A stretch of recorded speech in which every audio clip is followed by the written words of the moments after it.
Assalamualaikum warahmatullahi wabarakatuh. Selamat pagi, selamat siang, selamat sore, selamat malam untuk sahabatku dimanapun berada. Perguruan Cakra Aura Laduni alamatnya itu ada di Klaten, Jawa Tengah, di Juwiring, Kabupaten Klaten. Di belakang Masjid Al-Fatah, rumah yang besar itu yang pojok kali di situ. Bagi teman-teman yang ingin ijazah, bisa chat saya, bukan sekedar di kolom komentar. Kalau serius chat saya. Nih nomor WhatsAppnya, disimpan ya. 0857 80 72 42 36. Saya ulangi lagi, 0857 80 72 42 36. Ustadz jarang balas WhatsApp. Saya membalas WhatsApp yang sopan-sopan aja ya. Kalau nggak sopan, nggak pakai salam, tiba-tiba saya ingin ilmu laduni, nggak saya jawab karena saya juga nggak kenal. Jadi ibarat kita mau bertamu, ketok, Assalamualaikum Ustadz, perkenalkan saya Muhammad Akbar dari Klaten, saya ingin bergabung, bagaimana caranya, maharnya berapa, seperti itu. Nah itu kan kalau kayak gitu kan enak, ada sopan santunnya, baik berarti orangnya berarti serius. Nah maka akan saya jawab. Nah nanti saya dijawab tuh panjang itu, maka dibaca. Di situ lengkap, ada syarat bergabung, pembatal ilmu, maharnya berapa, di situ lengkap. Maka budayakan untuk membaca. Jangan kalau udah di WhatsApp maharnya mahar berapa, masih nanya mahar. Di situ kan udah jelas gitu. Terus kalau ingin bergabung di perguruan Cakra Aura Laduni, ini diawali dengan 5 tingkat. 5 tingkat dulu, baru full tingkatan. Nggak langsung ya, tidak langsung tinggi, bertahap gitu. Cara bergabungnya ya ijazah, di chat saya WhatsApp, nanti mahar, baru kita video call ijazahan. Pokoknya sebelum ijazah, kalau teman-teman sudah fix ya, sudah ada maharnya, udah siap ya, video call dulu.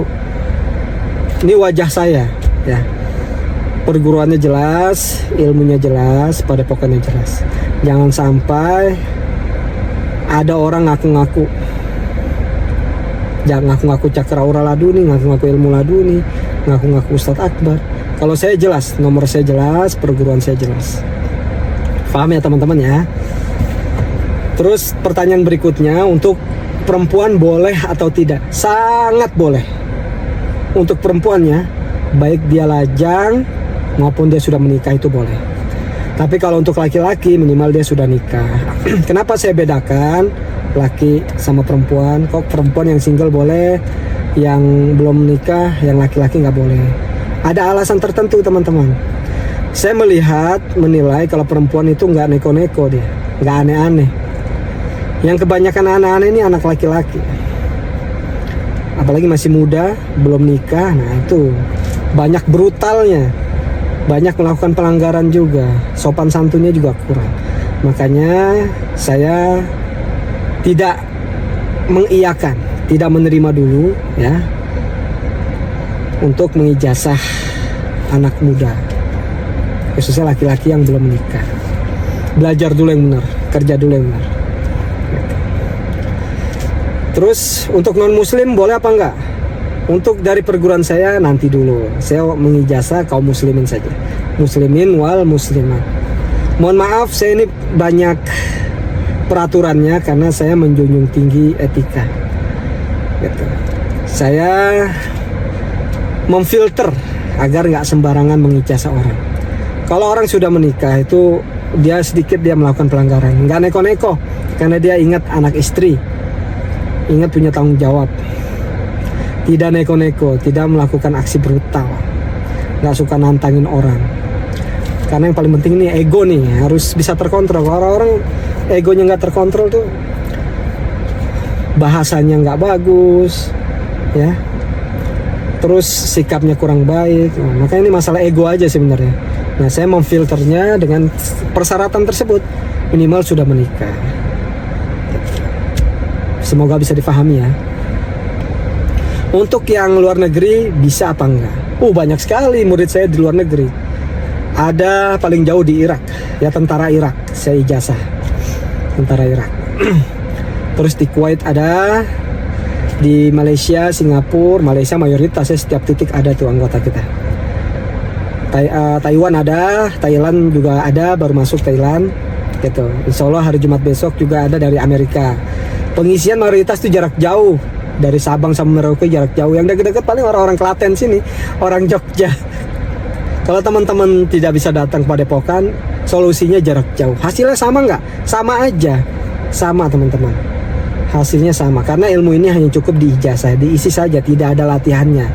Yang latihan itu cuma tester, melatih niat zolim untuk mengetes keadaan ilmu seperti itu. Karena nggak mudah juga orang jadi tester. Karena tester yang asli sungguhan itu nggak bisa dibuat-buat.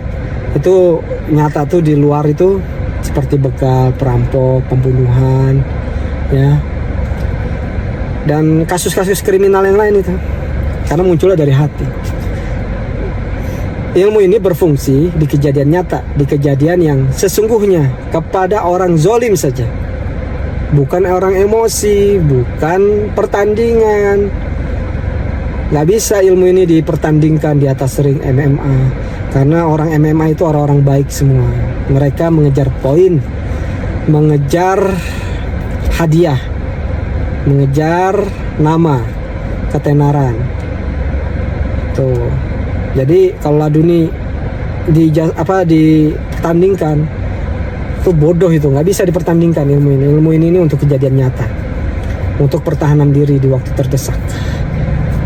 Gitu. Berfungsi nggak kepada hewan? Ya kalau kita diserang, tiba-tiba kita diterkam, ya, sama hewan, contohnya hewan bulldog, hewan-hewan yang sangar itu ya, kayak anjing yang sangar, buaya, ular, macan, berfungsi. Yang penting selama bukan kita duluan yang mulai, bukan kita yang ganggu, tiba-tiba kita diserang, kalau selama dari belakang tuh aman, dia langsung otomatis kaku. Tapi kalau dari depan, gunakan ilmu ini, gerak tangan sedikit aja kena. Gitu. Apalagi nih, kayak kasusnya nih sama orang manusia, ya, di lampu merah. Lampu merah ini kebanyakan, ya udah macet ya, banyak orang yang, gondok, emosi kan, mudah marah, mudah terpancing. Tiba-tiba orang itu marah besar sama kita dan dia langsung mukul kita. Kita gerak sedikit aja kena. Kenapa dia kena kaku? Karena itu udah otomatis, dia dari hati, nggak dibuat-buat. Jadi nggak bisa teman-teman nyuruh anaknya, tetangganya, pukul saya mau tahu kamu kaku apa nggak bisa, itu akan jebol. Karena itu terpaksa dan orang baik dia. Karena kalau orang baik disuruh mukul, dia mikir juga, nggak enakan, ada rasa sungkan, maka nggak akan fungsi gitu. Fungsi ini ilmu kejadian nyata, nggak diterka-terka. Kita terdesak, dikeroyok 5 orang, keluarkan ilmu ini, kena semua. Dan sudah dibuktikan banyak oleh anggota kita. Ini ilmu ketauhidan teman-teman, ilmu ketauhidan. Diyakini dalam hati, memang tidak masuk akal, tapi akalmu harus beriman terhadap perkara yang gaib. Gitu. Hanya orang-orang yang tidak beriman aja yang nggak percaya dengan perkara gaib. Nggak usah dipikirin orang-orang seperti itu. Nah, ilmu ini bisa diijazahkan karena ada akad, ada baiat, ada sama-sama mau. Gitu. Masa kita nyuruh mengijazah orang Palestina aja kita nggak kenal, belum tentu dia mau. Terus kita suruh ngisi dia, fulan-fulan nggak akan masuk ilmunya. Dan kita ngijazah pun nggak sembarangan, lihat-lihat juga. Jadi Anda mau, Anda kami ijazah dan kami pun mengijazah, tidak gratis, ada akad pertanggungjawaban.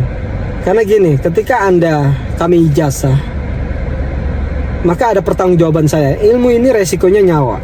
Kami menjelaskan untuk pertahanan diri, kejadian fungsi di waktu yang sesungguhnya.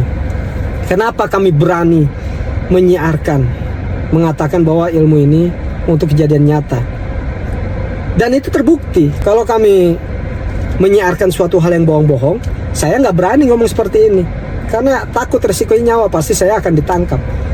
Penipuan. Ilmu yang saya siarkan real, asli, gitu. Bisa dipertanggungjawabkan.